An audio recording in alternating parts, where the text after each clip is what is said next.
Guys, welcome back to the channel. Hope you're keeping well. Now, Sadiq Khan is back at it again. He is set to increase council tax in London. This comes after VOWS has failed. So he tried to apply the VOWS charge of £12.50 per vehicle.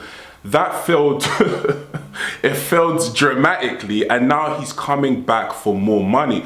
And he's saying the reason why he's coming back for more money is to fund the Met Police. The same police that you couldn't stand in solidarity with when the Chris Cabot incident happened and occurred. But all of a sudden he cares for police now. And he wants to charge Londoners more, which will put a further burden on Londoners financially. You know, it's already hard enough living in London. You have no safety in London. I've highlighted many times on this channel, you know, Sadiq Khan does nothing about crime. You know, they asked him, what are you going to do differently in 2025 to ensure that Londoners are safe? He said, hey, yes, your phones will be getting stolen. Can you imagine a mayor saying this? But, well, he didn't say it like that, but he was basically saying phones will carry on getting stolen, but we will talk with the manufacturers on your behalf to render them useless. We're not going to do anything to stop the theft, but once they've been taken away from your possession, then we can have a word with the manufacturer. And that's what he proposes for 2025 when crime is through the roof. You know, crime has been soaring like crazy these past couple of years, and he couldn't care less. You know, but like I've said many times, when it comes to Ramadan, when it comes to Islamic events in London, he's everywhere. He never misses the opportunity to show the world that I'm a Muslim and I'm mayor of London. Like, everyone needs to know. You know, so yeah, this man, honestly, he's well and truly just insufferable. You know, and last thing I'm going to say before I play the video is this man couldn't care less about the police force. I'm just being honest with you. But anyway, guys, let's get straight into the video and let's see what kind of waffle he's talking now. So yeah. Thank you, Chair. It's the first Mayor's Question Time of 2025, so I'd like to start by wishing everyone a belated Happy New Year. I will use my opening statement this morning to talk about my draft budget published yesterday.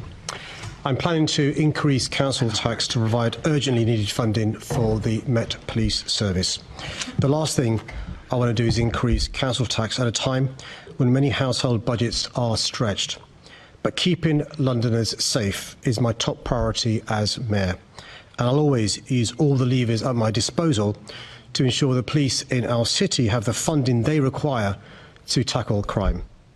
The government recently announced more than £200 million of extra funding for policing in London.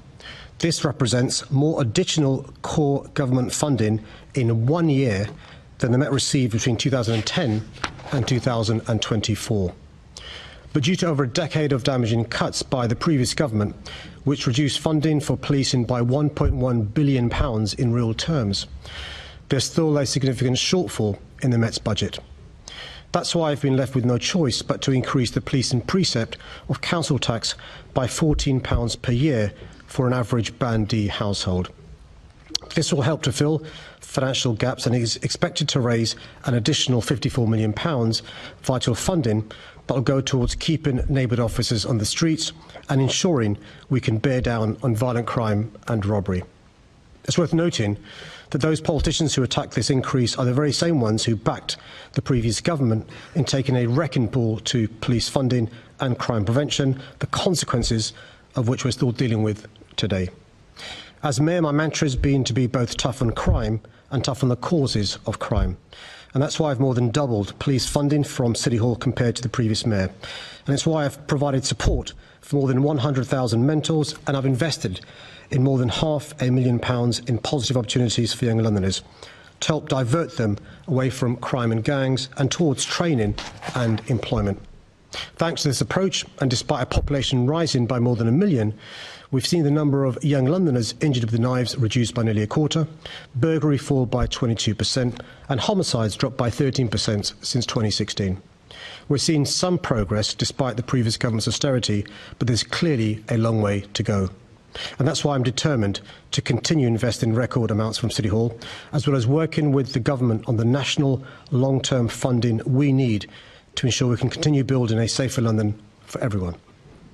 And now I want to finish by paying tribute to Andy Rowe, who's announced he intends to retire after 5 years as Commissioner of the London Fire Brigade. In this job, I get to work with many brilliant public servants, but it really has been a privilege to work with Andy on the transformation of the LFB. In my view, he's done an outstanding job. Under his leadership and with the support of City Hall, the London Fire Brigade has made significant progress in improving its performance and culture. It's now responding to emergencies faster and is rated outstanding in how it responds to major incidents. As part of my budget, I've announced additional funding for the London Fire Brigade so that we can ensure these improvements continue, building on the incredible progress Andy has delivered. I hope I can speak on behalf of the GLA and the entire London Assembly when I say, Andy, thank you for your selfless public service over so many years. We wish you well in your next chapter. Guys, so there we have it, Sadiq Khan back at it again, making life harder for the average Londoner. For me, it's just the lies. If police were actually out here policing, they had appropriate funding and something was being done about crime, then I could understand. But when crime has just been getting, worse and worse over these past couple of years, then, you know that it's just lies.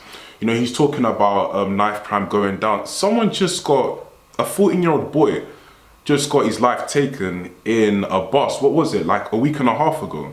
This guy has said nothing about that.